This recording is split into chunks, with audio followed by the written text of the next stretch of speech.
Alrighty, we have got another masterclass with more. That was so cringy.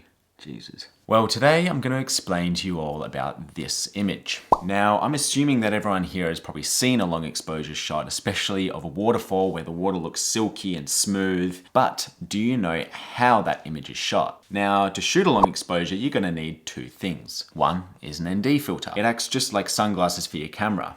It blocks a lot of the light coming through the image, so that way you can have the shutter open for longer and let less light through, allowing for more motion in the image without overexposing the shot. The second thing you're gonna need is a tripod. I'll show you mine right now, but I'm using it, so I'm not gonna show you. Now you need the tripod so that way you can keep your shot steady while you have the shutter open for long periods of time.